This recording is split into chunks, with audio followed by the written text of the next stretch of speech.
nanti kita lihat. Batang otak yang mana sih Bu Aisyah ini? Kalau kita lihat dari 3 dimensi bentuknya kayak gini. Besar ya batang otak ini ya, atau otak reptil ya. Memangnya Allah ciptakan itu untuk apa? Untuk menjaga ya manusia dari serangan orang atau makhluk atau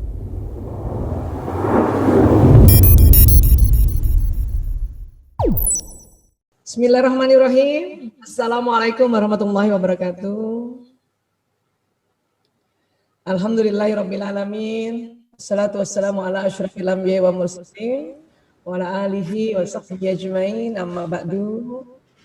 Panitia mengamanahkan kami untuk membahas melawan jenuh dalam berumah tangga atau mengatasi jenuh dalam berumah tangga ya. Baik, terima kasih tadi juga sambutan dari Pak Joko, Bu Nining juga ya sudah terisi bahwa sebetulnya memang rumah tangga ini luar biasa. Ini tadi disampaikan juga ibadah tanpa henti ya, ibadah yang panjang sampai akhir hayat ya. Baik, namun sebelumnya karena judulnya ada kata jenuh gitu ya, maka kita coba cari tahu dulu jenuh ini artinya apa ya. Dalam Kamus Besar Bahasa Indonesia, jenuh ini artinya jemu atau bosan ya, jadi dia sama ya. Ada sering contohnya mereka sudah jenuh dengan pekerjaan yang selalu sama sepanjang tahun ya, jadi jemu atau bosan ya. Atau bisa diartikan juga padat udara, tentang senyawa yang terdiri atas karbon dan hidrogen ya, ini secara biologis ya. Makanya sering juga dipakai istilahnya hidrokarbon jenuh, bisa seperti itu juga ya. Atau artinya juga kenyang, puas sekali ya, sehingga menjadi bosan ya. Sering juga dipakai di contoh, saya sudah jenuh dengan makanan seperti ini ya, sudah kenyang atau sudah puas sekali itu artinya ya. Kemudian juga penuh, bisa diartikan penuh ya, sehingga tidak mampu memuat tambahan lagi. Contoh, cairan itu sudah jenuh sehingga gula tambahan tidak dapat lagi melarut. Jadi inilah beberapa arti kata jenuh yang tertera di Kamus Besar Bahasa Indonesia ya. Baik, tentu hari ini kita akan lebih membahas yang arti jenuh tentang jemu dan bosan. Ya. Ya, kejenuhan dalam keluarga itu sebetulnya lazim ya. Jadi kejenuhan ini muncul dari sebuah kondisi yang selalu sama dan berulang-ulang sehingga akhirnya akan sampai pada suatu titik jenuh. Ya. Dan meski demikian titik jenuh itu bukanlah sebuah akhir ya, tapi hanya sekedar jeda yang harus suami dan istri atau orang tua dan anak isi dengan sesuatu yang bisa bikin hubungan semakin harmonis ya. Jadi sekali lagi jenuh sebuah akhirnya, ini sebuah jeda saja. Ya. Bahkan sebetulnya ya kita harus tahu juga sebenarnya penyebab kejenuhan dalam rumah tangga ini apa ya. Satu, melakukan kegiatan rutinitas yang terlalu berulang sehingga tidak ada lagi tantangan baru. Ini yang sering menyebabkan kejenuhan. Dan kurang menerima konsep indahnya perbedaan. Padahal suami istri ini memang berbeda, dari jenis kelaminnya saja berbeda, ya. Kadang ada usia yang berbeda ya. Kemudian juga wataknya berbeda, ya. Kemudian bakatnya berbeda, ya, hobinya berbeda. Harusnya kita menerima dulu. Ada beberapa suami istri, terutama istri ya, yang sering konsultasi pada saya, mereka selalu meributkan kenapa sih kita beda wataknya, makanya ini jadinya kita selalu bertengkar kan gitu. Padahal sebetulnya dalam rumah tangga itu kalau masih ada pertengkaran, habis itu malah jadi mesra lagi ya sebetulnya ya. Makanya kita harus terima bahwa memang suami istri itu berbeda. Anak juga begitu. Punya anak lebih dari satu itu beda-beda. Jenis kelaminnya saja beda, wataknya beda, dia punya bakat beda, dia punya hobi beda, ya lahirnya pun ya tanggal dan jamnya berbeda. Kan yang kembar sekalipun ya tetap dalam waktu yang berbeda ya, walaupun beda berapa menit. Ya. Jadi ini harus kita terima sebetulnya indahnya berbedanya. Kemudian kurang memahami manajemen emosi. Ini yang nanti kita akan garis bawahi ya, supaya kita bisa mengatasi kejenuhan ini ya. Atau sedang dalam kondisi capek dan penat, ini juga membuat kita jenuh ya. Kurang lebih 4 inilah penyebab kejenuhan dalam rumah tangga sebetulnya. Namun jenuh itu sinyal yang baik. Sinyal yang baik. Maksudnya apa Bu Aisyah? Ya. Jadi kalau kita jenuh itu terimalah dia sebagai sinyal yang baik. Ada apa sebetulnya ya? Nah, berarti jenuh ini bertanda untuk naik level.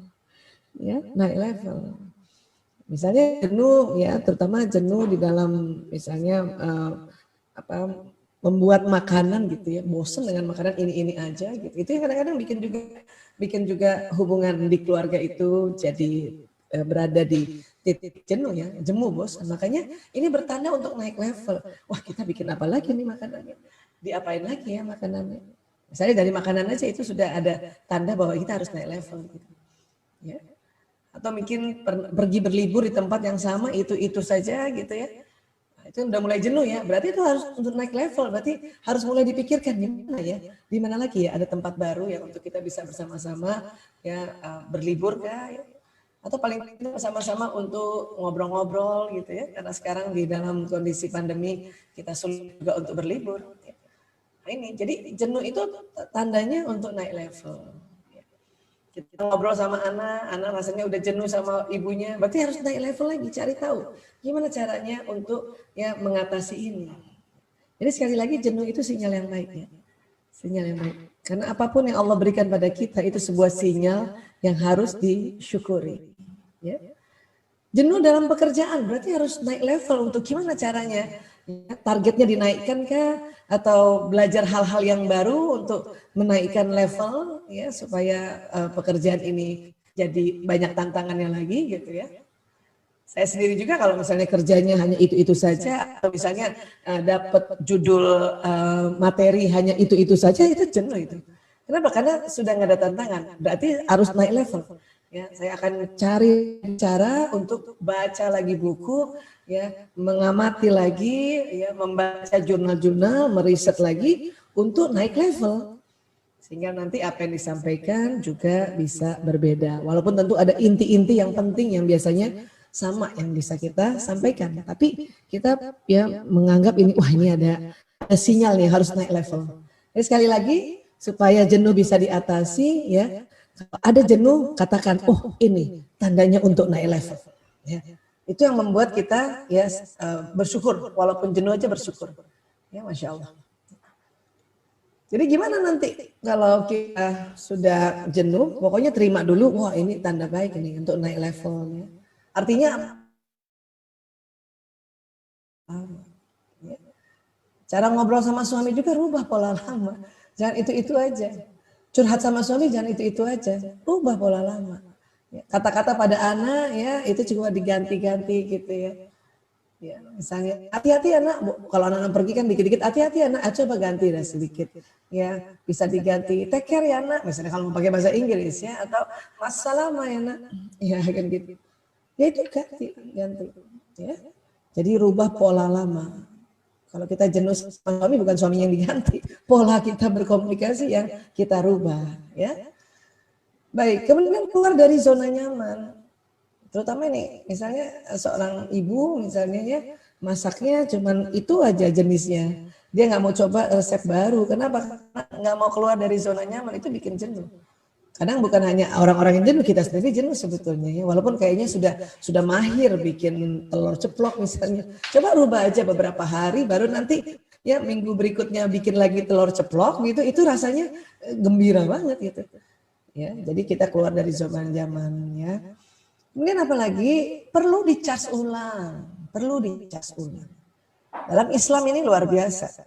Ya, Allah meminta kita untuk sholat, menegakkan sholat, baca Quran, ya, kemudian juga kita saum dan kemudian kita ya bersedekah. Itu sebetulnya adalah charge untuk kita ya menaikkan ya level kita, ya termasuk juga menaikkan level emosi kita dan menaikkan level energi kita. Ya, Masya Allah. Jadi harusnya kita ini ya umat Islam bersyukur sekali bahwa sudah ada teknik-tekniknya. Hanya memang kadang harus disadari. Ya. Apalagi misalnya tadi, oh ya saya jenuh, oh karena apa ya? Kenapa jenuhnya ya? Pola lama kah atau capek karena kebanyakan kerja? Oh capek ya, sudah istirahat aja. Istirahat. Ya, minum, istirahat. Banyak minum terus istirahat. Kan gitu. Ya. Baik, berikutnya ya. Nah, ini ada kata kunci yang sebetulnya membuat kita bisa ya mengatasi jenuh itu, yaitu sabar. Sabar. Ya. Dalam surat An-Nisa ayat 19, Bismillahirrahmanirrahim, dan bergaulah dengan mereka secara patut.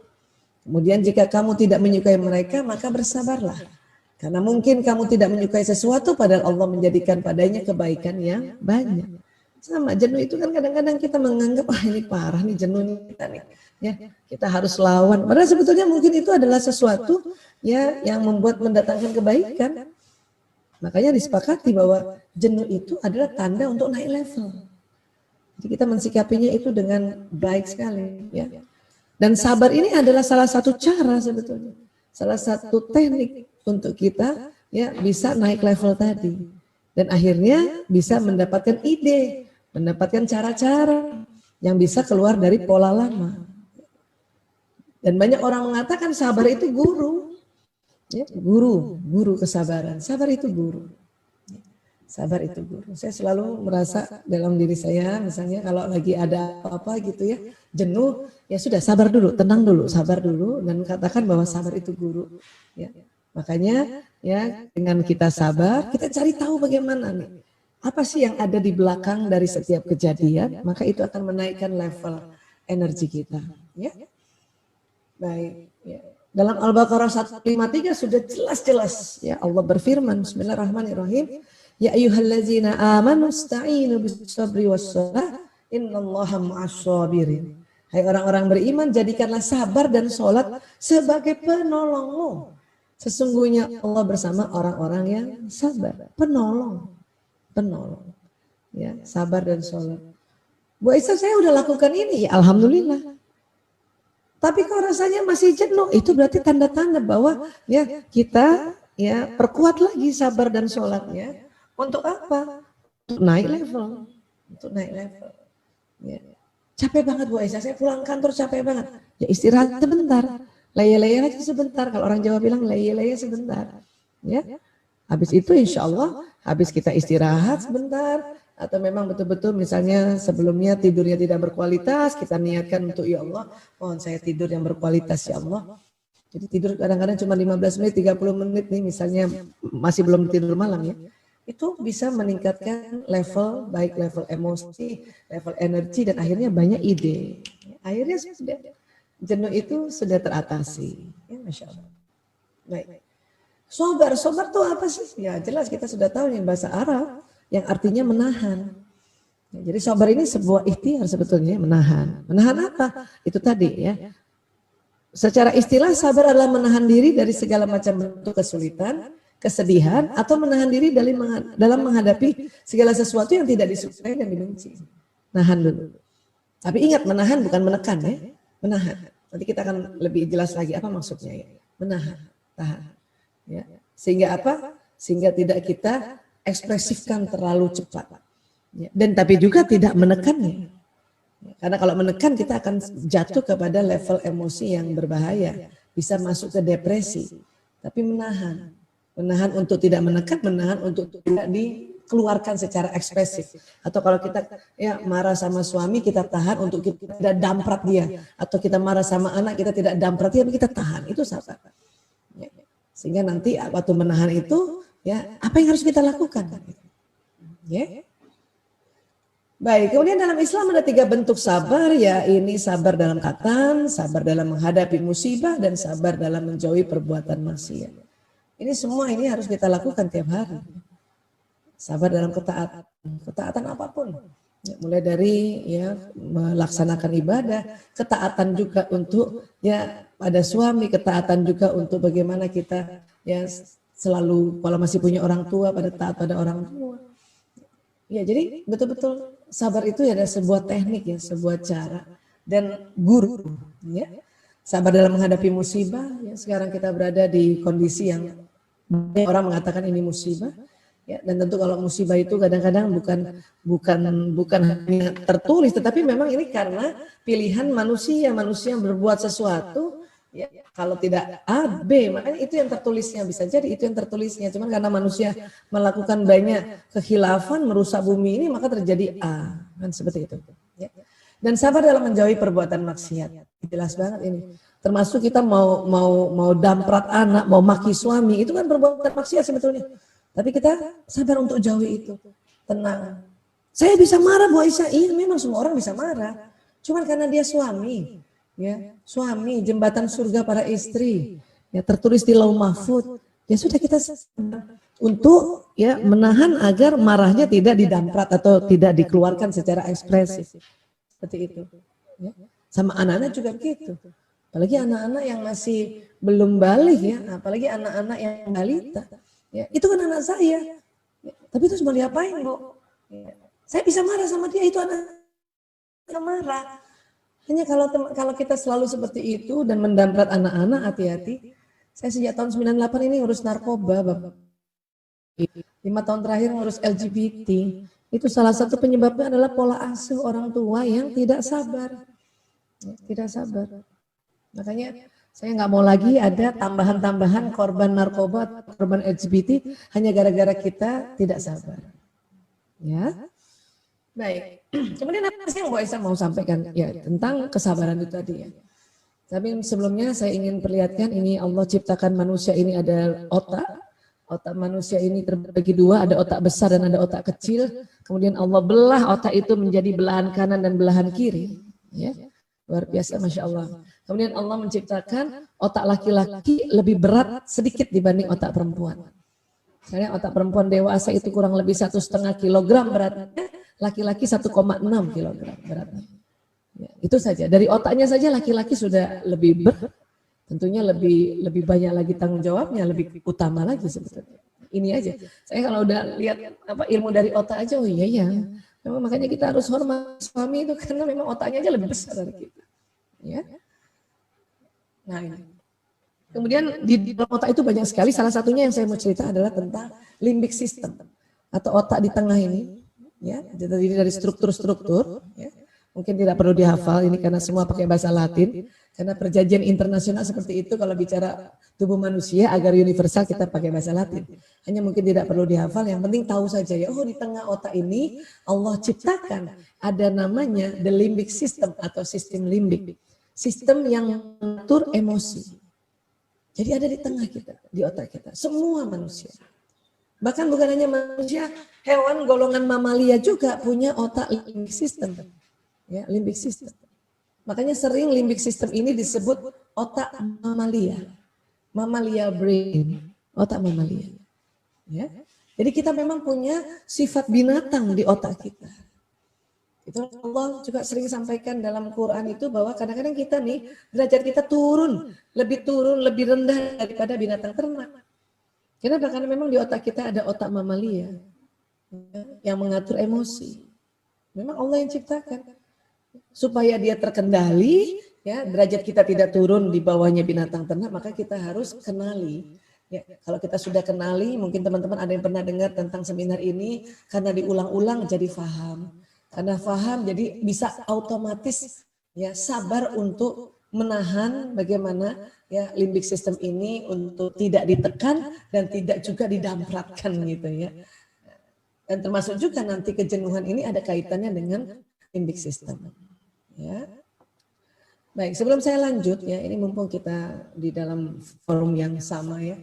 Kita umat Islam bersyukur dalam peradaban Islam anak lahir ya, setelah diazankan di telinga kanan, dikomatkan telinga kiri, kita diminta untuk memberikan nama yang baik, kemudian kita melakukan akikah ya. Membeli kambing, laki-laki 2 kambing, perempuan 1 kambing. Akikah itu banyak sekali maknanya, banyak sekali hikmahnya, banyak sekali manfaatnya. Hanya dalam tinjauan otak ini saya mau sampaikan bahwa salah satu nanti hikmah akikah adalah menebus ya otak mamalia atau otak binatang pada anak itu. Laki-laki potong 2 kambing, perempuan 1 kambing. Itu memang ya setelah ditemukan di ilmu otak, oh ternyata otak laki-laki lebih berat sedikit. Makanya diperlambangkan jadinya 2 kambing. Karena laki-laki lebih berat sedikit, maka struktur limbik sistemnya kan tentu lebih berat lagi, lebih besar lagi. Itulah makanya dilambangkan laki-laki 2 kambing. Ya. Ada ibu-ibu tanya, Bu Aisyah bisa nggak akikah diganti ayam? Saya bilang, Bu, ayam itu bukan mamalia. Yang ada di otak manusia itu otak mamalia. Ya, nanti ada satu lagi reptil. Jadi yang besar ini mamalia dan ini yang letak emosi, ini harus ditebus dengan mamalia. Ya. Kenapa saya bilang begitu? Saya bilang karena saya mengurus narkoba. Narkoba ini obat-obatan yang kalau disalahgunakan, saya katakan lagi ya, salah gunakan. Makanya tadi istilahnya drug abuse ya. Disalahgunakan dia mengganggu otak mamalia ini, mengganggu otak emosi. Maka sifat mereka betul-betul ya lebih rendah daripada binatang ternak. Anak-anak, adik-adik yang kena narkoba ini.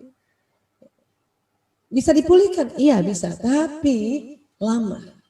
Lebih lama lagi atau lebih susah lagi kendalikan kalau ada anak yang kena narkoba walaupun umurnya sudah 30 tahun, 35 tahun waktu direhabilitasi ya, kemudian dia punya tabiat itu yang Allah ya astagfirullahaladzim na'udzubillah min zalik ya, sangat-sangat bahaya dan maaf kurang ajar. Itu saya suka kalau lagi konsultasi sama bapak ibunya tanya sambil iseng-iseng tanya, Bapak Ibu maaf anaknya sudah diakikah belum? Mereka suka malu-malu, dia bilang belum Bu Aisyah. Dalam hati saya apa? Alasan. Sebenarnya saya nggak boleh ngomong gitu sama orang tua itu ya. Nah yang saya sampaikan adalah penjelasan ini. Ya, mereka kaget, oh begitu Bu Aisyah, iya. Makanya Pak, anak Bapak Ibu ini jadinya seperti ini. Sudahlah belum diakikah, pakai narkoba, udah double-double tuh Pak. Ya. Akhirnya apa? Saya minta untuk akikah. Kalau mereka nggak punya dana, saya ajarkan untuk coba niatkan. Niat itu angkat menjadi doa. Pokoknya minta Allah, ya mohon pada Allah lapangkan rezeki untuk akikah. Kalau ada rezeki karena niatnya akikah dulu. Jangan dipakai lagi untuk yang lain. Ya. Nah, walaupun anak itu sudah 30 tahun, ada pasien umur 35 tahun, ada 45 tahun belum diakikah. Makanya walaupun sudah 45 tahun diakikahkan di panti rehabilitasi. Ya. Itu betul-betul baru bisa ya. Ya, itu terkendali dia punya sifat-sifat atau tabiat binatang yang ada di otaknya, ya, yang juga telah rusak atau diganggu oleh narkoba. Saya sampaikan ini karena ini memang main job saya, pekerjaan utama saya, dan kaitannya juga dengan otak, kaitannya juga dengan kita punya peradaban Islam, ya, dan kaitannya juga dengan sekarang di banyak bandar narkoba di mana saja, bahkan di daerah-daerah. Ya. Baik, berikutnya. Ya, ini kalau kita lihat gambarnya limbik sistemnya, kita lihat 3 dimensi kurang lebih kayak gini. Dia ada di tengah otak, terdiri dari struktur-struktur. Ya. Ini memang Allah yang desain, Allah yang ciptakan. Banyak orang bilang, Bu Aisyah, kenapa harus ciptakan otak emosi sih? Mending nggak usah ada otak emosi. Ya, ternyata kalau nggak ada otak emosi, hidup ini rata. Ya, hidup ini nggak enak. Mungkin jenuhnya bukan cuma sesekali, seumur hidup. Untung Allah juga berikan otak emosi. Supaya apa? Supaya hidup kita dinamis, tidak statis. Ini otak emosi. Kalau kita lihat dari samping kiri, ya ini kurang lebih dari samping kiri nih ya. Otak emosi itu di tengah. Kemudian setelah dari otak emosi ini atau otak limbik sistem atau otak mamalia, ya Allah sambungkan lagi ada namanya batang otak. Dan kalau diteliti tuh batang otak ini kok sifatnya kayak otak reptil ya. Ini. Ya.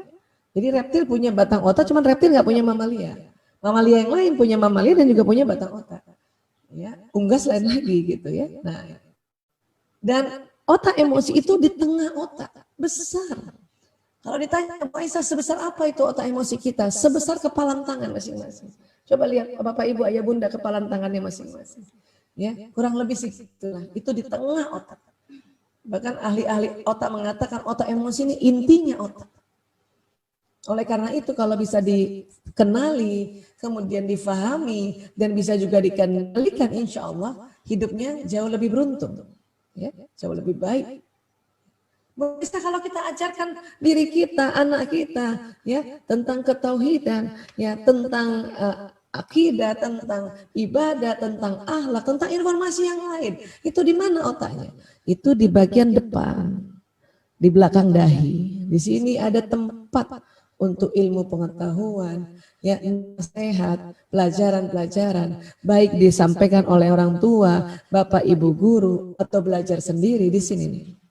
Lewat mana Bu Aisyah? Ya lewat indera, lewat mata, lewat telinga, lewat penghiduan, lewat pengecapan, lewat ucapan juga, lewat sentuhan. Itu nanti masuk lewat persarafan, bermuaranya di batang otak atau otak reptil. Ya, baru nanti jalan ke otak mamalia, baru sampai di sini. Tapi hati-hati, kalau batang otaknya atau otak reptilnya tegang, ya limbik sistemnya juga tegang, ilmu itu hanya sampai di sini nih batang otak. tempat memori yang pendek. Cuman ingat 1 kali 24 jam. Kalau kita menasihati anak dan anak itu tegang, karena kitanya sambil menasihatinya sambil marah, tidak ada senyum, muka kaku, maka batang otak anak tegang. Dia dengar nasihat orang tuanya, cuman dia ingat 1 kali 24 jam. Makanya besoknya nggak dilakukan lagi, marahin lagi. Tapi kalau dimarahin dia kerjakan, Aisyah, jelas. Kenapa? Karena batang otak ini langsung bersambung dengan sumsum tulang belakang, di mana perintah ini untuk jalan ke badan sehingga orang itu melakukan sebuah kegiatan. Tapi jadinya setiap hari harus dimarahin kan? Yang diharapkan sebetulnya semua informasi, semua tata cara, semua nasihat itu masuknya di otak sini, prefrontal. Kenapa? Karena ini lebih lama memorinya. Ya. Kalau ini short time, short memory, ini long memory, ini memori jangka panjang di sini. Yang kita harapkan nasihat-nasihat pada kita, anak kita, ajaran-ajaran, prinsip-prinsip yang disampaikan pada anak, ya sampai kapanpun nanti sampai tua pun dia ingat. Diharapkan itu. Tapi kalau pakai marah-marah menyampaikannya, ya batang otak ini tegang. Sama begitu juga kalau kita marah-marah sama pasangan hidup kita, ya ingin menyampaikan, seorang suami ingin meminta istrinya melakukan sesuatu, ya misalnya ya seorang suami lihat istrinya ini bau, kumel, ya nggak cantik misalnya, selalu karena nggak mandi, nggak bersih, jadi meminta untuk mandi dan cantik. Tapi waktu disampaikannya marah, si istri batang otaknya tegang, dia hanya mungkin mandi hari itu aja, besok lupa lagi. Ya. Coba sampaikan dengan baik, sampaikan dengan menyenangkan sehingga otak reptil rileks, otak mamalia rileks. Makanya di sini. Dan besok nggak diingatkan lagi, dia sudah lakukan lagi. Dia sudah akan melakukan secara otomatis dan jangka panjang. Ya. Begitu juga seorang istri ingin menyampaikan pada suami, ya agar suaminya memperhatikan dia, agar suaminya mungkin memeluk dia, menggandeng dia, tapi disampaikannya dengan kasar, dengan marah-marah. Suami dengar, cuman datang otaknya kaku, hari itu aja dia gandeng, hari itu aja dia memeluk, besok lupa lagi. Karena semua informasi ada di batang otak ini hanya diingat 1 kali 24 jam. Memang dikerjakan karena dia langsung ke bawah sini. Ya, nah, sekarang bagaimana caranya untuk kita juga menembus batang otak mamalia untuk ke prefrontal kan gitu. Kaitannya sama jenuh apa Bu Aisyah? Kaitannya sama jenuh itu karena juga otak mamalia tegang, batang otak tegang, makanya jenuh apa? Ilmu yang ada di prefrontal tidak bisa terakses, hang dia. Makanya bingung apa ya? Tapi kan katanya jenuh untuk naik level, iya betul. Cuman ya rilekskan dulu batang otak ini dan rilekskan dulu otak mamalia ini. Agar apa? Agar ya kita nanti mendapat informasi atau mendapat ide, mendapat intuisi dari otak yang ada di depan ini. Apa ide itu? Kadang ide itu sambungan-sambungan pengalaman, sambungan-sambungan memori yang ada di prefrontal cortex ini. Sambungan-sambungan memori ilmu pengetahuan yang ada di prefrontal cortex ini, dia tersambung-sambung sehingga bikin ide. Tara, oh kayak gini. Ya, itu. Tegang itu nggak bisa terakses. Tapi betul jenuh itu adalah sebuah tanda. Untuk kita apa? Merubah pola lama, ya keluar dari zona nyaman, ya dan tentu kita perlu mencharge otak kita ini dengan apa? Ya, nanti kita akan lihat, ya. Baik, nah anak-anak juga ada otak emosinya, ada level emosinya, ada jenis emosinya. Hanya kalau pada anak-anak masih emosi dasar, senang, sedih, takut, marah.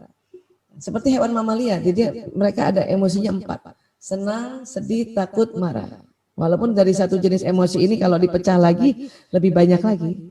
Anak-anak ada. Tapi nanti kalau mulai dari balik dan kemudian sampai usia kita seperti kita sekarang, nanti lebih variasi levelnya. Enggak cuma 4. Ya, nanti kita lihat. Batang otak yang mana sih Bu Aisyah ini? Kalau kita lihat dari 3 dimensi bentuknya kayak gini. Besar ya batang otak ini ya, atau otak reptil ya. Memangnya Allah ciptakan itu untuk apa? Untuk menjaga ya manusia dari serangan orang atau makhluk atau binatang buas. Pada saat kita keluar rumah, kemudian kita misalnya ada rampok, ada copet, maka batang otak yang bekerja langsung itu sudah didesain oleh Allah. Sehingga apa? Kalau batang otak yang bekerja, ada 2 respon tubuh, fight or flight, serang atau kabur. Ya. Makanya kita bisa menyerang orang yang jahat itu. Kita nggak ingat apa-apa lagi, pokoknya serang. Ya, atau lari aja sekencang-kencang. Sama kalau kita dikejar binatang buas, ya otak yang lain nggak bekerja, langsung batang otak yang bekerja. Fight or flight, serang atau kabur. Nah kayak gitu. Luar biasa itu. Ya. Hanya terkadang batang otak ini, apalagi kondisi pandemi seperti ini, dia bisa tegang walaupun tidak di luar rumah. Harusnya di dalam rumah kan batang otak rileks. Tapi karena kondisi pandemi seperti ini, kita nggak tahu virus corona itu karena nggak kelihatan secara kasat mata, ya, maka kita tegang terus. Apalagi di daerah-daerah yang zonanya merah, tegang terus itu. Tegang. Makanya di rumah pun kita mau fight or flight. Sama anak kita fight, ya, sama suami kita fight, atau pasangan hidup kita fight, atau kadang-kadang kita kabur, bodo amat, terserah anak siapa. Nah, bosan itu kondisi batang otak yang flight. Yang mau lari, yang mau masa bodoh. Ya, itu tentang kejenuhan ini, ya, kerjanya di batang otak. Ya. Nah, baik, sekarang bosan, apalagi PJJ. Ya. Bunda, aku bosan. Umi, aku bosan. Ya, ini belajarnya di rumah terus. Misalnya gitu ya. Nah, itu berarti batang otaknya tegang. Batang otaknya tegang. Sebetulnya apa yang diharapkan anak? Bunda, aku bosan, ini gurunya kalau ngajar nggak bisa gitu ya. Kalimat anak kadang-kadang sering kayak gitu ya. Sebetulnya anak nggak perlu Bunda telepon gurunya untuk marahin gurunya. Ya Pak Guru gimana sih ngajarnya, bosan, bikin anak bosan, nggak perlu. Anak malah malu nanti. Kenapa sih Bunda? Kenapa sih Umi telepon guru aku? Sebetulnya maunya apa? Anak kalau bosan, dia cuma mau untuk, ya, orang tua memahami bahwa mereka bosan. Dan waktu dia bilang, Bunda, aku bosan, itu kalimat bosan keluar, dan kemudian bundanya atau uminya atau abinya atau ayahnya atau bapaknya, ya, memahami dengan, ya, penuh kesadaran penuh bahwa oh anak hanya mau bilang bahwa dia bosan. Maka setelah dia bilang bosan, itu udah rileks kembali. Ya. Bu Isa, harusnya kalau dia bosan kan pergi sholat. Iya, tapi ini masih anak-anak, belum terbiasa. Bu Aisyah, harusnya dia bosan kan pergi istighfar. Iya, tapi ini masih anak-anak, dia belum terbiasa. Kita yang sudah terbiasa, maka itu yang kita lakukan. Ya? Bosan, astagfirullahaladzim. Gitu ya. Kemudian kita istighfar, ya innalillahi wa inna ilaihi raji'un. Anak belum terbiasa. Makanya dengerin dulu keluhan dia. Kalau perlu kita juga mempro dia atau support dia. Iya nak, Bunda paham kamu bosan. Apalagi tipe-tipe anak yang ekstrovert, yang kalau dia punya energi kalau di luar rumah, itu belajar di dalam rumah, temennya nggak ada, energinya kurang itu.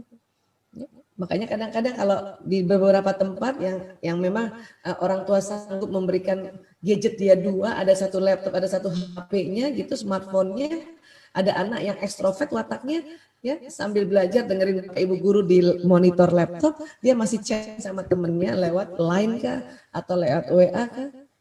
Kenapa? Itu anak ekstrovert, dia butuh teman-teman, dia ngobrol sama temen. Itu nggak perlu dimarahin, itu kita pahami aja.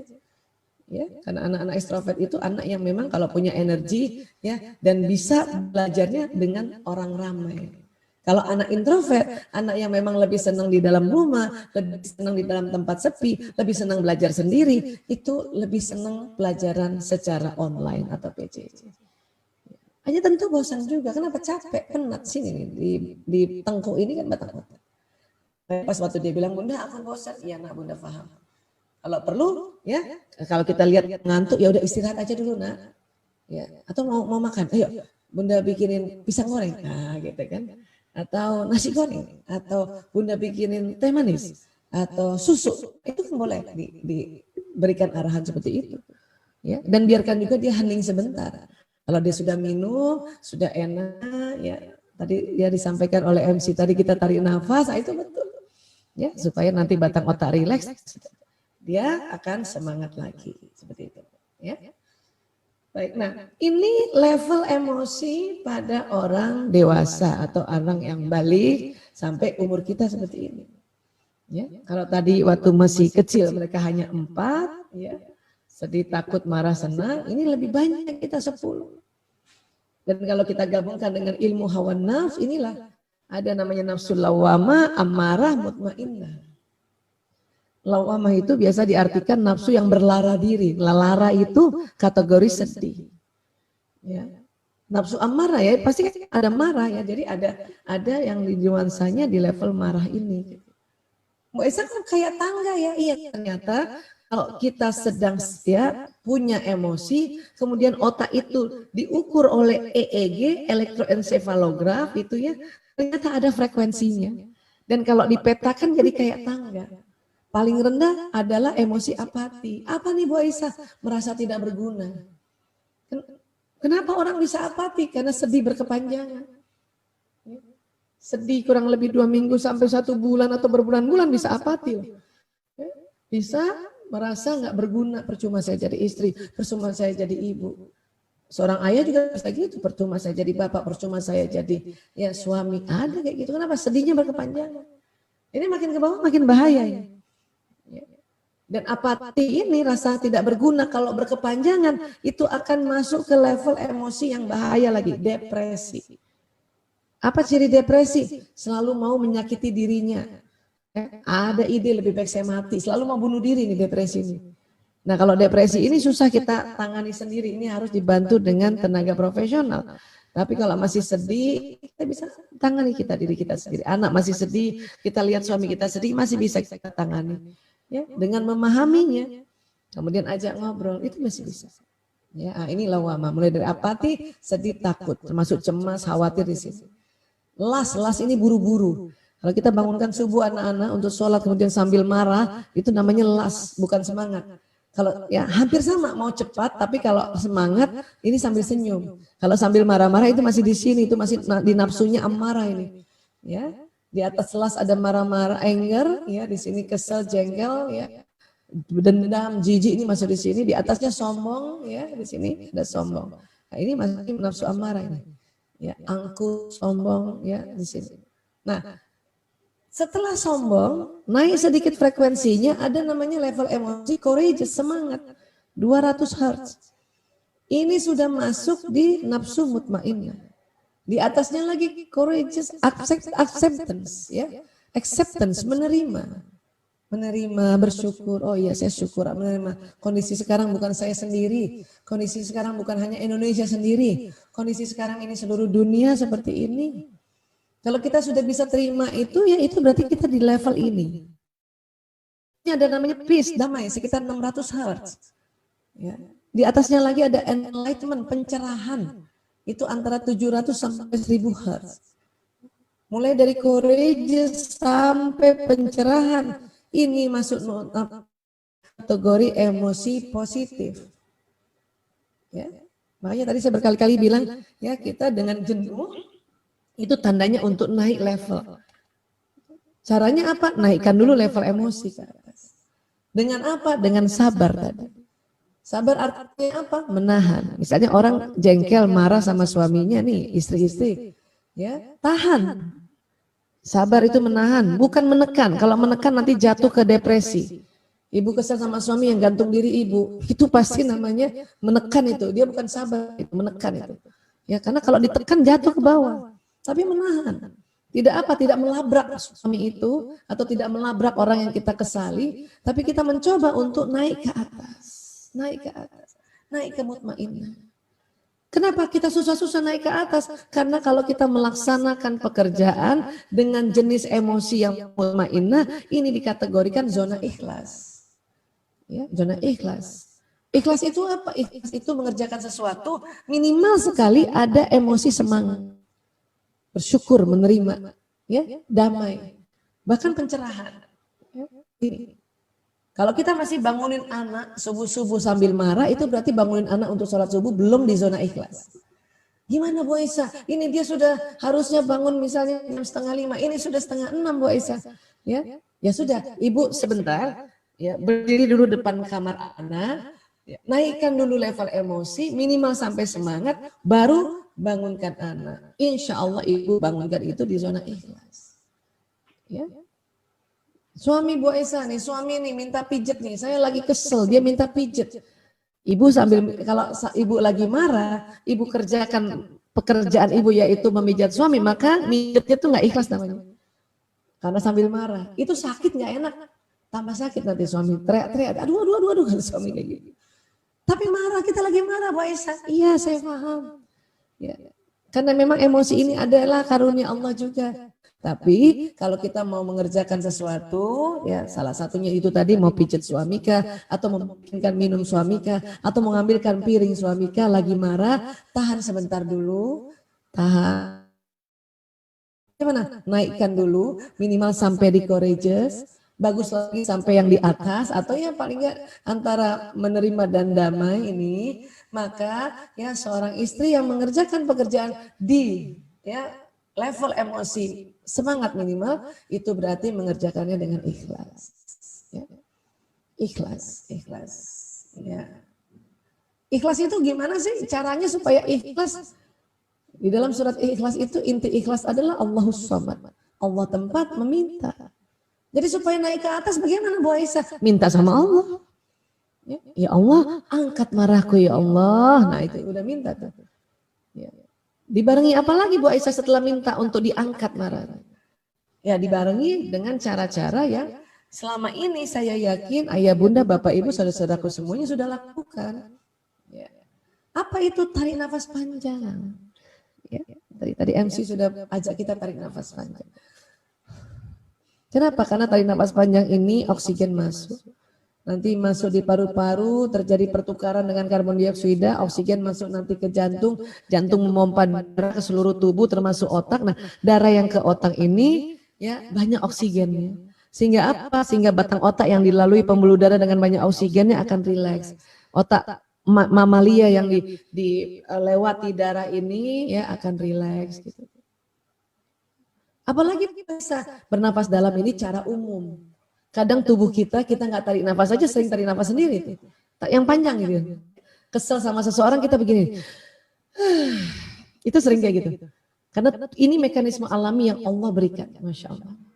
Apalagi dengan kita sadar. Kita tarik nafas. Bismillahirrahmanirrahim. Berkali-kali. Ya, ini cara umum.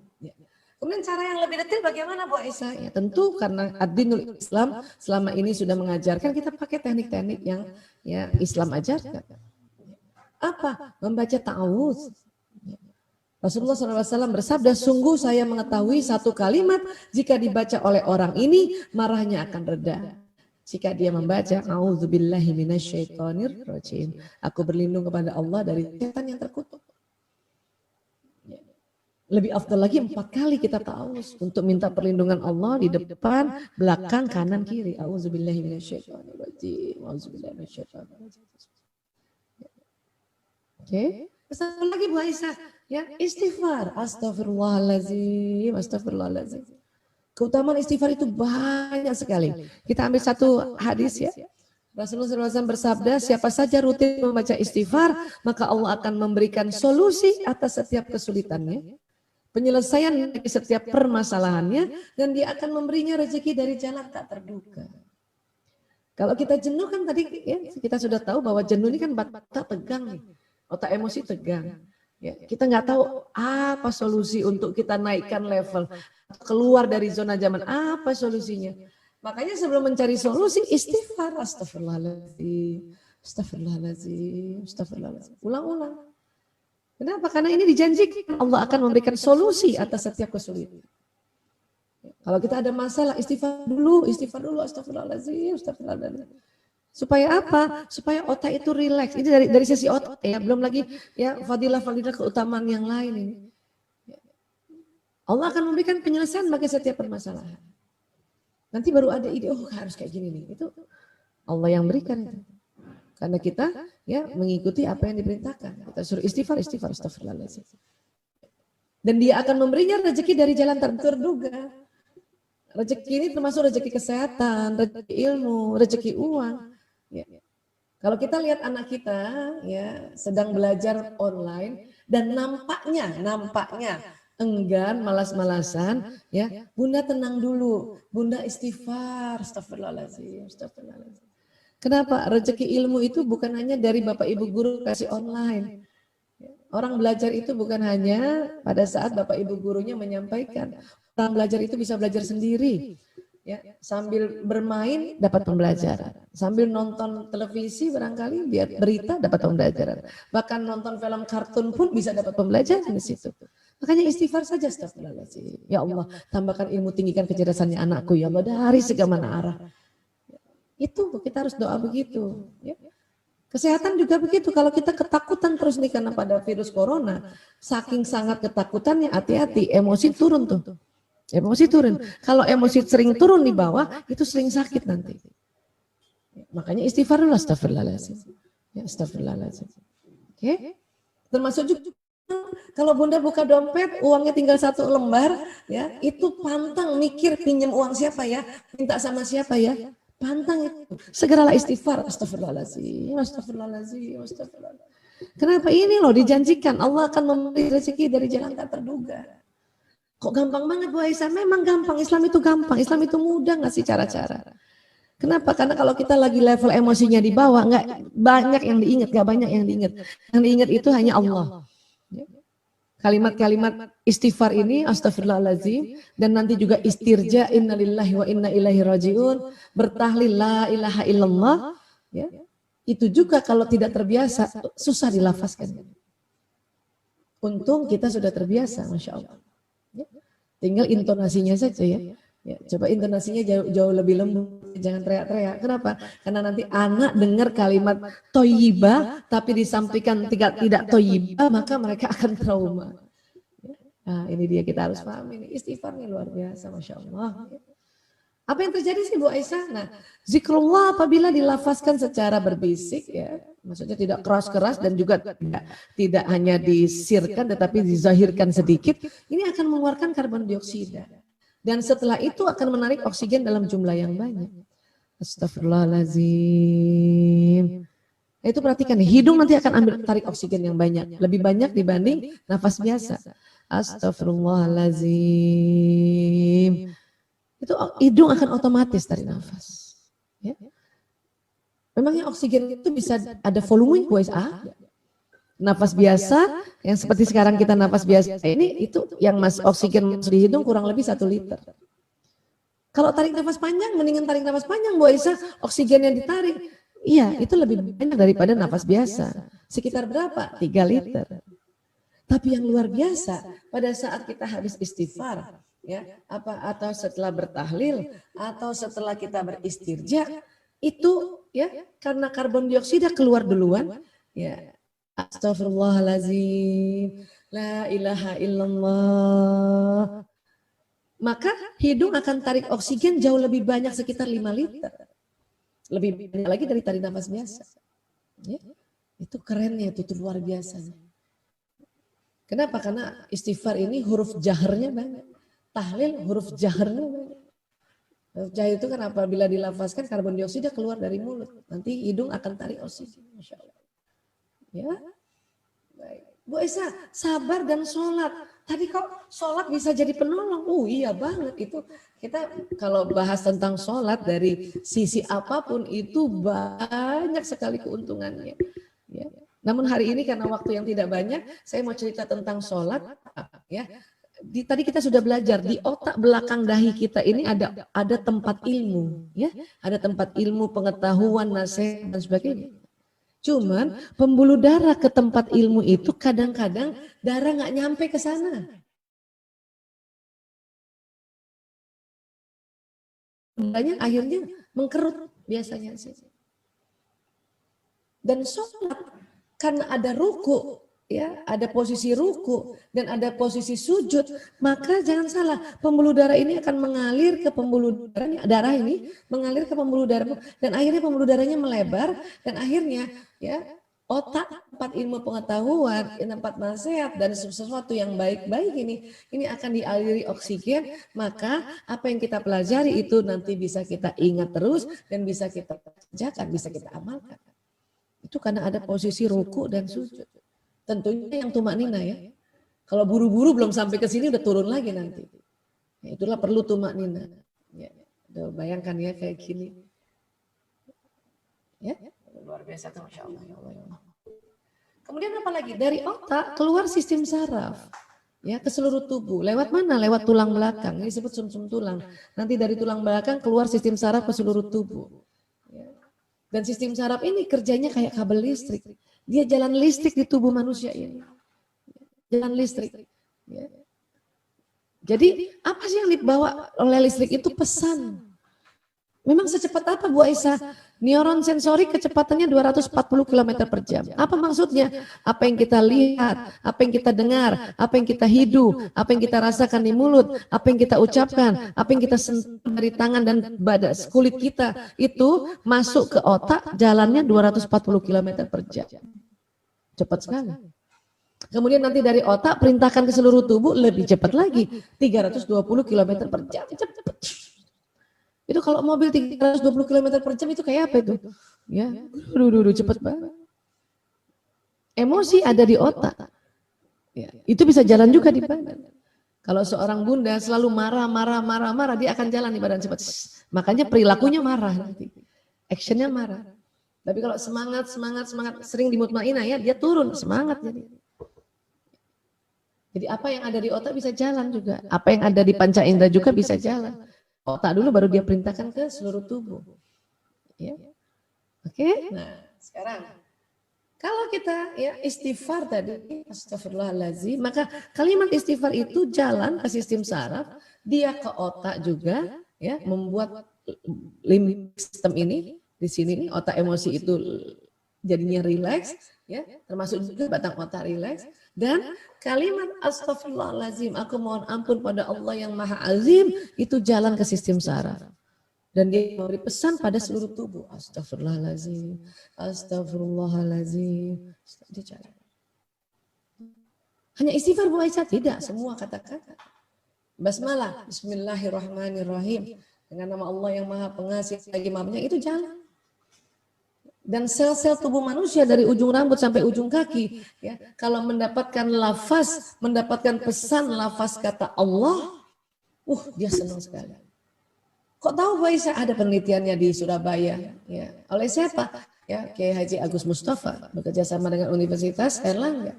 Setiap sel tubuh manusia apabila mendengar pesan Allah itu gembira. Kenapa? Karena sel tubuh manusia mulai dari otak sampai bawah itu hidup. Dan kalau itu dihitung lebih banyak dari penduduk dunia. Dan mereka berkomunikasi. Jadi pada saat kita bilang ya Allah, ya Allah, ya Allah di jalan. Atau kalimat yang ada kata Allahnya, bismillahirrahmanirrahim. Astagfirullahaladzim, la ilaha illallah. Oke? Maka salah satu mencharge tubuh manusia itu adalah melafazkan kalimat-kalimat zikrullah ini. Sehingga tadi yang tadinya jenuh karena kita lafazkan kalimat-kalimat ya zikrullah ini, maka listriknya nyala, level emosi naik, listrik naik, ya ide muncul, makanya kita bisa menjadi naik level itu. Ya? Karena semua senang nih dengar kata yang ada Allahnya, kalimat yang ada Allahnya. Kalau kalimat biasa Bu Aisyah tetap dia jalan. Alhamdulillah saya sehat walafiat. Ya jalan nih tubuh saya sehat walafiat, sehat walafiat. Apalagi kalau saya ulang-ulang sehat walafiat, ya Allah sehat walafiat. Jalan ya. Ya Allah saya ibu yang sabar ya Allah. Jalan ibu yang sabar, ibu yang sabar. Ya Allah saya mohon ya Allah jadikan saya istri yang sabar. Jadikan istri yang sabar, istri yang sabar. Maka ini nanti sabar. Terus kalimatnya kalau kita mengeluh Bu Aisyah jalan juga. Hanya Allah Maha Adil. Allah memberi waktu tunda. Maksudnya apa Bu Aisyah? Kalau kalimat yang bagus, kalimat yang positif, kalimat yang indah-indah itu satu kali sebut dia jalan di badan. Tapi kalimat-kalimat yang buruk, kalimat-kalimat negatif, satu kali sebut belum jalan di badan. Kok bisa begitu? Sistem saraf ini, listrik ini tahu frekuensi. Kenapa begitu Bu Aisyah? Karena kata-kata yang buruk itu pasti didasari emosi yang ya, emosi amarah dan emosi yang lawamah. Ingat tadi frekuensinya semua di bawah 200. Sistem saraf ini kalau mendapat kalimat yang frekuensinya minimal 200, satu kali ngomong jalan langsung. Kita bercerita sesuatu dengan semangat, ya, menyampaikan sesuatu dengan semangat, dia jalan itu. Karena frekuensinya 200 Hz, apalagi yang di atasnya lagi jalan. Ya, nah Kalau misalnya saya bilang ya Allah saya sakit terus, satu kali ya, itu belum jalan di badan saya. Terus gimana kapan dia jalannya kalau kita ulang-ulang? Contoh tadi kalau saya ulang tadi kalimat tadi, makanya saya nggak mau ulang nih. Ulang tadi, maka pengulangan yang ketiga kali dia jalan. Allah memberi waktu tunda. Allah tahu manusia hilaf, manusia suka mengeluh. Maka kalau kita misalnya mengeluh tadi sesuatu yang buruk, langsung ingat langsung, astagfirullahaladzim ya Allah, astagfirullahaladzim, astagfirullahaladzim, astagfirullahaladzim. Astagfirullahaladzim, dia jalan di sini. Astagfirullahaladzim, astagfirullahaladzim ya Allah, astagfirullahaladzim. Ya. Nah itu kerennya kalimat-kalimat yang jalan di badan, yang negatif itu akan ditunda. Apakah anak kita juga punya sistem saraf? Jelas. Ya. Kalau dia tidak ucapkan yang baik-baik, apakah dengan pendengaran bisa kalimat baik-baik masuk? Iya. Itulah makanya kita diminta untuk mengucapkan yang baik-baik sama anak, memanggil anak yang baik, ya, memuji anak dengan baik supaya apa? Telinganya mendengar apa pesannya orang tua, dia jalan. Anak lagi pegang gadget nih, azan maghrib, anak masih pegang gadget. Orang tua kan kepengennya anak ini sholat kan, simpan dulu gadgetnya dan sholat kan. Cuman kita sering salah sebut. Apa kita bilang sama anak? Main terus, main terus, main terus. Jalan nih, main terus, main terus. Maka anak main terus. Apalagi ibu-ibu tuh kalau marah, kalimatnya negatif suka diulang-ulang.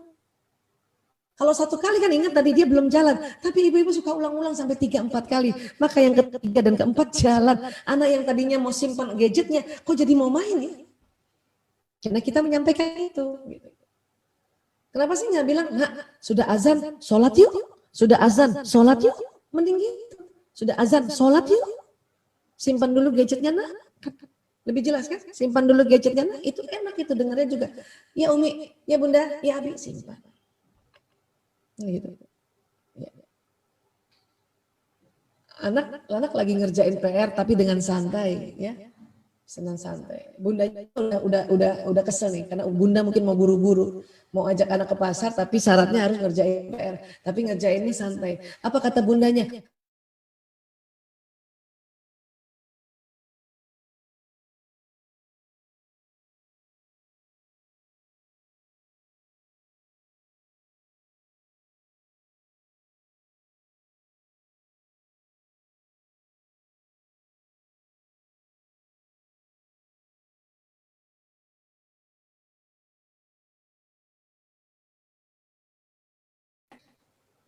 Kalau disuruh sholat susah banget, maka 3 kali itu jalan, maka anak itu betul-betul susah diajak sholat.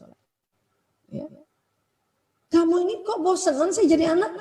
Hati-hati. 3 kali itu diucapkan maka jalan, dia tambah bosan. Makanya sampaikan yang baik-baik. Mata juga, mata pesan yang ditangkap oleh mata jalan di badan.